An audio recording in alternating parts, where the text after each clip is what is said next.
Hello everyone, welcome on Mohari Devi Taparia Girls College YouTube channel. This side Pooja Sharma, Faculty of English Literature. So today's class is especially for BA third year student of MDS University obviously, and in this class we will talk about a poem, and the poem name is My Last Duchess, written by Robert Browning. And as you know that Robert Browning belongs to Victorian age, and he is a major part of Victorian age, and he is also known as the master of dramatic monologue, and this is a good example of dramatic monologue, this poem actually. Okay, let's start. जो Robert browning हैं हमारे poet जिन्होंने ये poem लिखी है वो Victorian age से belong करते हैं। विक्टोरियन एज के ऊपर मैंने वीडियो बना दिया है जो आप सब लोग देख लें। विक्टोरियन एज का टाइम पीरियड आपको मैंने बताया था 1837 से 1901 तक है। 1837 में क्वीन विक्टोरिया का कोरोनेशन हुआ, देन 1901 में उनकी डेथ हुई, उसके साथ विक्टोरियन एज एंड हो गया। तो हमारे जो पोएट्स हैं जिन्होंने ये पोएम लिखी है वो कौन है? रॉबर्ट ब्राउनिंग,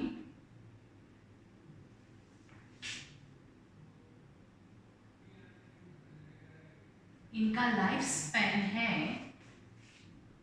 1812 टू 1889, 1812 से 1889 तक, मतलब ये जो है इनका लाइफ स्पैन रहा। अब क्या है कि इनकी जो ये पोएम है माय लास्ट डचेस, वो 2-3 बार पब्लिश हुई है अलग अलग नाम से, और हम जो ये पोएम है वो एग्ज़ाम पॉइंट ऑफ व्यू से ही पढ़ रहे हैं कि एग्ज़ाम में कैसे करके आनी है। अदरवाइज इसका टेक्स्ट बहुत बड़ा है, हम वीडियो पे पढ़ नहीं सकते हैं पूरा टेक्स्ट, और आप लोगों ने टेक्स्ट तो ऑलरेडी पढ़ रखा है, आपका सिलेबस तो कंप्लीट हो चुका है। तो अगर हम एग्ज़ाम पॉइंट ऑफ व्यू से देखें तो इन शॉर्ट हम इस पोएम को पढ़ते हैं। फर्स्ट इसका इंट्रोडक्शन जान लेते हैं, ठीक है। माय लास्ट डचेस पोएम है जो रॉबर्ट ब्राउनिंग ने लिखी है। इनको मास्टर ऑफ ड्रामेटिक मोनोलॉग भी बोला जाता है, मास्टर ऑफ ड्रामेटिक मोनोलॉग। हाँ, अब question is that what is dramatic monologue, ठीक है। वैसे तो आपको पता होगा क्योंकि आपके सिलेबस कंप्लीट है, बट फिर भी ड्रामेटिक मोनोलॉग पे मैं बता दूं क्या है ड्रामेटिक मोनोलॉग। ड्रामेटिक कुछ ड्रामा, मोनोलॉग सब जानते हैं स्पीच होती है। इसमें क्या होता है ड्रामेटिक मोनोलॉग में 3 चीज़ें इंपॉर्टेंट हैं। First speaker, second listener, and the third is drama. Speaker कौन है? माय लास्ट डचेस में जो ड्यूक है हमारा वो स्पीकर है, वो अपनी पूरी स्टोरी बता रहा है, देखो उसकी वाइफ के साथ क्या हुआ, उसने अपनी वाइफ को क्या क्या किया, वो जो गेस्ट उसके लिए जो रिश्ता लेके आया है उसके बारे में बता रहा है कि मेरी वाइफ की पेंटिंग देखो। तो स्पीकर कौन है यहाँ? ड्यूक है। लिसनर कौन है? एक्चुअली ड्रामेटिक मोनोलॉग में जो लिसनर होता है वो म्यूट लिसनर होता है, उसकी प्रेजेंस हमको फील होती है दैट वो कहीं बैठा है, वो हमारी बात को सुन रहा है, बट उसकी तरफ से कुछ भी आपको सुनने को नहीं मिलेगा। तो इसमें एक म्यूट लिसनर होता है, एक स्पीकर होता है ड्रामेटिक मोनोलॉग में, एक म्यूट लिसनर होता है,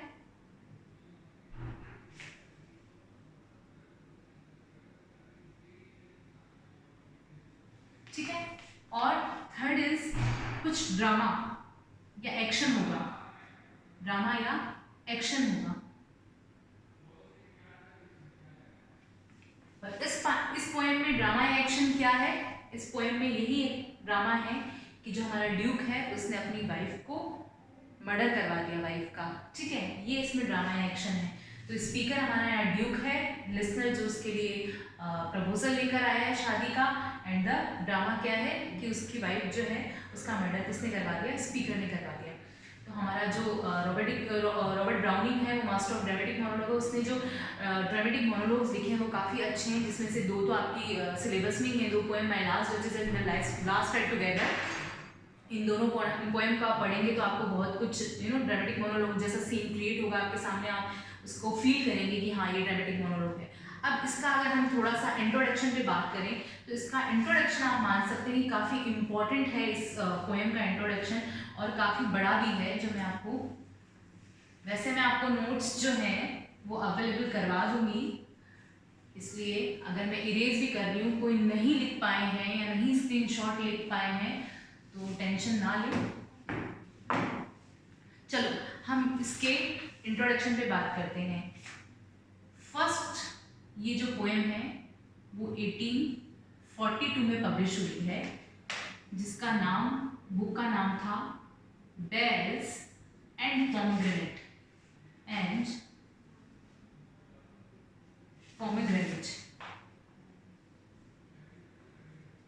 बेल्स एंड पोमेग्रेनेट्स, ठीक है, ये इसका फर्स्ट नाम था, बेल्स एंड पोमेग्रेनेट्स। इसमें क्या था, जो हमारी पोएम थी ड्रामेटिक लिरिक्स, इसमें एक ड्रामेटिक लिरिक्स नाम से बुक थी, उसमें अबाउट 16 पोएम्स थी। उसमें से हमारी जो पोएम थी वो एक थी, जिसका नाम क्या था, फर्स्ट इटली नाम था। तो जो फर्स्ट टाइम जब ये पोएम पब्लिश करी रॉबर्ट ब्राउनिंग ने, तो 1842 में करी। बुक का नाम Bells and Pomegranates, Dramatic Lyrics नाम की बुक थी, 16 पोएम उसमें थी, और 16 में से हमारी जो पोएम है माय लास्ट डिजिट, उसका नाम था फर्स्ट इटली। यहाँ तक आई थिंक आपको समझ में आ गया कि ये फर्स्ट टाइम पब्लिश हुई। सेकेंड टाइम पे हम अगर देखें तो ये 1849 में पब्लिश हुई सेकेंड टाइम, ठीक है। इसमें बुक का नाम है dramatic romances and lyrics, romances and lyrics. ये इसकी सेकंड टाइम पब्लिकेशन थी।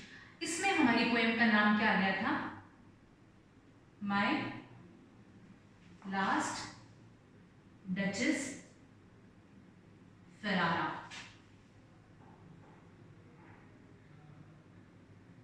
ठीक है, ये इसका नाम आ गया था 1849 में। फर्स्ट टाइम 1842 में पब्लिश हुई है। बेल्स एंड पोमेग्रेनेट बुक का नाम है, ड्रामेटिक लिरिक्स पोएम से है, 16 पोएम से, उसमें हमारी पोएम का नाम फर्स्ट इटली है। सेकंड टाइम 1849 में पब्लिश हुई, dramatic romances and lyrics book का नाम है, ठीक है। और हमारी पोएम का नाम आ गया माय लास्ट डचेस फेरारा। अब इसको थर्ड टाइम भी पब्लिश किया गया। थर्ड टाइम जो पब्लिश किया गया तो हमारी बुक का नाम तो, पोएम का नाम तो वही था, पर पब्लिश 1863 में किया गया, और इसका ड्रामेटिक रोमांसेस नाम से बुक थी, ड्रामेटिक रोमांसेस, है ना। और हमारी पोएम का नाम वही same, my Last duchess Ferrara.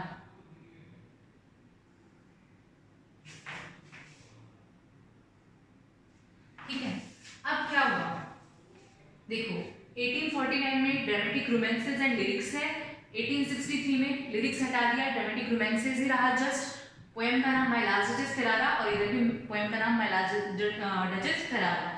ये इसको 3 बार किसने पब्लिश किया था, हमारे रॉबर्ट ब्राउनिंग ने पब्लिश किया था इस पोएम को, माय लास्ट डचेस को।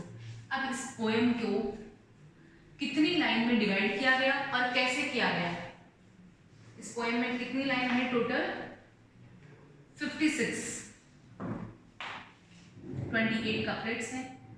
फर्स्ट अगर हम देखें तो फर्स्ट टू 15 जो लाइंस है उसमें 15 लाइंस हैं।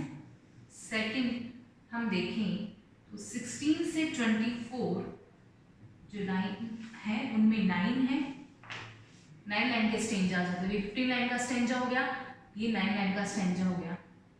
थर्ड हम देखें 25 टू 35 तो ये 11 लाइन का स्टेंजाज हैं। फिर हम देखते हैं 35 से 46 ये 11 लाइन का स्टेंजा, और फिर हम देखें 47 से 56, ये 10, टोटल करेंगे आप 56 लाइन्स आएंगी। तो हमारे जो पोएम है उसकी कितनी लाइन है, 56 लाइन्स हैं। 56 लाइन्स डिवाइडेड कैसे हैं, 15, 9, 11, 11, 10, ऐसे ये डिवाइडेड हैं पोएम्स की लाइन। आप एक बार देख लो या तो स्क्रीनशॉट ले लो, अदरवाइज मैं नोट्स तो आपको अवेलेबल करवा दूंगी। तो ये ऐसे लाइन डिवाइडेड है। 28 कपलेट्स हैं इसमें, 28 कपलेट्स विद एम्बिक पेंटामेटर और हेरोइक कपलेट देख ही सकते हैं, आपको पता है हेरोइक कपलेट दो लाइन की हो गई। 28 टू डबल कितने हो गए, 56।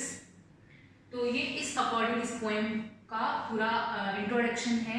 3 बार ये पब्लिश हुई है, इसमें इतनी लाइंस हैं, लाइंस ऐसे ऐसे डिवाइडेड हैं, 28 कपलेट्स हैं, ठीक है, with heroic couplet. 28 couplets heroic couplets में डिवाइडेड हैं, तो 56 लाइंस हो जाती है। देन अब आपको पता है इसकी स्टोरी क्या चल रही है पोएम की। आप सब लोग जानते हैं कि इस पोएम में क्या है, हम थोड़ा सा इसके बारे में और जान लेते हैं। देखो, qualities of the poem, condensations, concise version of a text, epigrammatic, concise, clever, amusing, intense style, use no end stop, enjoyment, ठीक है। This poem related to historical character, obviously ये पोएम जो है हिस्टोरिकल कैरेक्टर से related है। Lord Alfonso second है इसमें, जो कि ड्यूक हैं, जिनकी एज 25 अप्रोक्स बताई हुई है। लुक्रेजिया मेडिसी जो हमारे डचेस हैं, उनका नाम है लुक्रिया मेडिसी, जो एक हिस्टोरिकल कैरेक्टर है, इनकी एज 14 बताई हुई है। Duchess died in her 17 years, means she died in 1561 and she was born in 1544। Fra Pandolf is a great painter. इस पोएम में बहुत आपको एग्जाम में क्वेश्चन पूछ सकते हैं कि इस पोएम में जो है कौन से फेमस पेंटर का नाम लिया गया है, तो आप लिख के आएंगे फ्रा पेंडोल्फ, वो एक अच्छे पेंटर थे। तो इसके वैसे तो सारे आपको कैरेक्टर लिस्ट बनानी है इस पोएम की, उसमें जितने भी इस पोएम में कैरेक्टर्स आए हैं उनके नाम लिखिए, उनके आगे लिखिए कि उनका क्या रोल है इस पोएम में। जैसे फ्रा पेंडोल्फ का क्या रोल है, डचेस कौन है, ड्यूक कौन है, ये सब आप एक कैरेक्टर लिस्ट बनाएंगे एग्जाम पॉइंट ऑफ व्यू से, और एग्जाम में लिख कर भी आएंगे इसकी कैरेक्टर लिस्ट, ठीक है। Fra Pandolf is a great painter, Claus of Innsbruck नाम का बंदा भी है इस पोएम में। वो एक आर्टिस्ट है who made a bronze statue of Neptune of Duke for Duke. उसने एक नेपच्यून बनाया है ब्रॉन्ज का, किसके लिए, ड्यूक के लिए, जिसका नाम क्या है, क्लोज ऑफ इंसबर्ग। ये एक कैरेक्टर ही है, फ्रा पेंडोल्फ कैरेक्टर है, ये भी कैरेक्टर है। एक म्यूट लिसनर है, एंड बॉय, मतलब वो कौन है, एक मैसेंजर है जो उसके लिए प्रपोजल लेकर आया है, वो यहाँ म्यूट लिसनर है। ड्रामेटिक मोनोलॉग मैंने बता ही दिया, इसमें 3 जने होते हैं। हमारा स्पीकर कौन है, ड्यूक ऑफ फेरारा, हमारा लिसनर कौन है, एनवॉय मैसेंजर जो उसके लिए प्रपोजल लेकर आया है। और एक्शन क्या हो रहा है, एक्शन हो रहा है stop her smile bye command. Stop her smile, किसकी स्माइल को स्टॉप कर दिया है, कमांड देके, किसकी स्माइल को, डचेस की स्माइल को हमारे ड्यूक ने स्टॉप कर दिया है कि वो अब कभी नहीं मुस्कुरा सकती, उसको मार दिया जाए, मर्डर करवा दिया उसका, ये एक्शन है। तो इस अकॉर्डिंग ये ड्रामेटिक मोनोलॉग है। अब हम कुछ इंपॉर्टेंट पॉइंट्स के बारे में बात करेंगे। This poem is a dramatic monologue, आपको मैंने बता दिया 2-3 बार कि ये पोएम ड्रामेटिक मोनोलॉग है। ड्रामेटिक मोनोलॉग में 3 जने होते हैं, स्पीकर होता है ना, लिसनर होता है, म्यूट, और कुछ एक्शन होता है। स्पीकर हमारा ड्यूक है, ड्यूक ऑफ फेरारा, लिसनर है कौन, एनवॉय मैसेंजर जो प्रपोजल लेके आया, और एक्शन उसकी वाइफ को मरवा दिया गया, मर्डर करवा दिया गया। This poem is written in the voice of a male narrator, ये एक मेल नरेटर के वॉइस में लिखी गई है। एंड इमेजनरी इटालियन ड्यूक, जो कि एक इमेजनरी इटालियन ड्यूक है, ड्यूक ऑफ फेरारा जिसको हमने नाम दिया है। Browning wrote the poem in 1842. However, it seems likely that his idea for the poem was based on Alfonso II, Duke of Ferrara, whose first wife died after 3 years of marriage in 1561. The subject matter of the poem, the marriage market, would have ensured that the poem was topical in 1850s Britain. इस poem का idea Robert browning को कैसे आया? ये Duke based on Alfonso second पे based है, जो कि ड्यूक ऑफ फेरारा था। ड्यूक ऑफ फेरारा कौन था? अल्फोंसो सेकंड था, जिसकी वाइफ शादी के 3 साल बाद मर गई थी। उसको देख के हमारी जो पोएम है, पोएट है, उन्होंने ये पोएम लिखी है। The duke now wants to marry the count's daughter. अब क्या है, जो एनबॉय है, जो मैसेंजर है, वो किसका प्रपोजल लेके आया है हमारे ड्यूक के लिए? काउंट्स की डॉटर का। अब वो काउंट्स की डॉटर से शादी करना चाह रहा है। ऑब्वियसली इसमें डाउरी भी दिखाई गई है, उसने डाउरी का भी कुछ जिक्र किया गया है पोएम में। He is discussing this with the counter's representative. As he does so, he shows his guest around his place. During the conversation and tour, he reveals a portrait of his previous wife, his last duchess. और जब वो envoy, जब वो messenger हमारे Duke के लिए रिश्ता लेकर आया है, तो वो उसको क्या कर रहा है? तुम बैठो और मेरी वाइफ की फोटो देखो। अब पोर्ट्रेट से पर्दा हटा रहा है, वो कर्टन हटा रहा है और अपनी वाइफ की फोटो दिखा रहा है कि देखो, इसकी स्माइल को मैंने स्टॉप कर दिया। देन कन्वर्सेशनल ट्यून है इस पोएम में। कन्वर्सेशनल ट्यून ऑब्वियसली बात हो रही है किसके बीच में? लिसनर के बीच में और स्पीकर के बीच में। स्पीकर ड्यूक बोले जा रहा है, लिसनर सुन रहा है। The language functions to direct guide and command the listener. और कमांड दी जा रही है लिसनर को कि तू देख, मेरी वाइफ की जो पोर्ट्रेट है उसका कर्टन में हटा रहा हूँ, तू देख। तो एक तरह से वो कमांड दी जा रही है। Disjointed thought, his thoughts are interpreted by his asides and commands to the listener. Faster than quite urgent movement from point to point, doesn't dwell or expand at length or any particular point. फिर बात करते हैं हम use of regular rhyme and rhythm. Use of enjambment, his thoughts are not completed within a line, instead they carry on the next line. इस poem में जो हमारे Duke के थॉट्स हैं, या रॉबर्ट ब्राउनिंग जो पोएम लिखी है, उसके थॉट्स एक लाइन में कंप्लीट नहीं हो रहे हैं, वो चले जा रहे हैं। इंजापमेंट में पोएम चली जा रही है, ठीक है। अगर हम नेक्स्ट लाइन पढ़ेंगे तो ही हमें फर्स्ट लाइन का समझ में आएगा मीनिंग, क्या मीनिंग था। रिटन इन हेरोइक कपलेट्स में लिखी गई है। Use of elision example, to was not, where are. आप कुछ जब राइटिंग पढ़ते हैं पोएम की तो आप देखेंगे इट वॉज की जगह TWAS, तो ये जो एग्जाम्पल किसका है? एलिसन का। ये ऐसे लिखा गया है। वेयर आर, वर्ब को WERE की जगह जस्ट ER लिखा जा रहा है। Use of archaism example for sooth, और कुछ आर्किक वर्ड्स लिखे गए हैं, पुरानी जो इंग्लिश थी उसके वर्ड्स लिखे गए हैं। थीम क्या है पोएम में? पावर है। ड्यूक अपनी पावर दिखा रहा है, दैट मैं कितना फिजिकली और हर तरह से कितना पावरफुल हूँ, मैंने अपनी वाइफ का मर्डर करवा दिया। प्राइड है, उसमें घमंड दिखाया गया है। मेमरी, उसकी मेमरी है अपनी वाइफ के साथ कनेक्टेड, पहले वाली वाइफ के साथ। जेलसी है, वो जो पेंटिंग बना रहा है फ्रा पेंडोल्फ उसकी वाइफ की, तो वो जस्ट उससे जेलसी तो फील कर रहा है, तभी तो उसने अपनी वाइफ को मरवाने का कमांड दिया है मर्डर का, कि वो जेलस फील कर रहा है कि फ्रा पेंडोल्फ को मेरी वाइफ जो है वो वो उसकी तरफ कनेक्शन क्यों हो गया है, और वो तो जेलसी फील हो रही है थोड़ी सी माइंड में। किसके? ड्यूक के। फीलिंग्स है तभी जेलसी है, इमोशंस हैं तभी। और पॉजिटिवनेस है, बहुत ज़्यादा पॉजिटिव है अपनी वाइफ को लेके, वाइफ पे डाउट कर रहा है कि वो क्यों ऐसे देख रही है अपने उस पेंटर की तरफ। वो पेंटर का काम तो जस्ट पेंटिंग बनाना है, उसने अपना शॉल क्यों हटा दिया पेंटर के बोलने पे, अपनी बॉडी क्यों शो कर दी, जबकि ऐसा कुछ है नहीं, पर उसके माइंड में ये सारी चीज़ें चल रही है। हमारी पोएम में ये सब दिखाया गया है। Setting of the poem is a private glory in the place of the Duke of Ferrara in mid-16th century Renaissance, Italy. तो आज की जो पोएम थी हमारी वो कंप्लीट हुई इन शॉर्ट। और इस पोएम में माय लास्ट डचेस जो नाम है हमारी पोएम का, ये एक एग्जाम्पल है ड्रामेटिक मोनोलॉग का।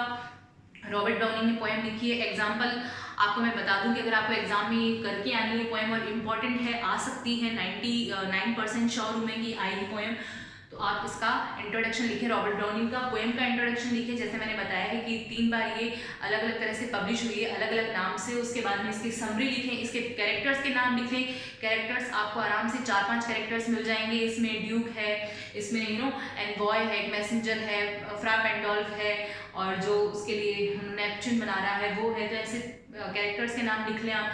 थीम लिख लें, पावर की, प्राइड की। थीम के अंदर पावर क्यों दिखाया गया है, प्राइड क्यों दिखाया गया है, डिस्क्रिप्शन दे दें। उसके बाद में आप अपना कंक्लूजन लिख लें, सेंट्रल पोएम का जो आइडिया है, सेंट्रल आइडिया वो लिख दें। इस अकॉर्डिंग आपका एग्जाम के अकॉर्डिंग ये आंसर प्रिपेयर हो जाएगा।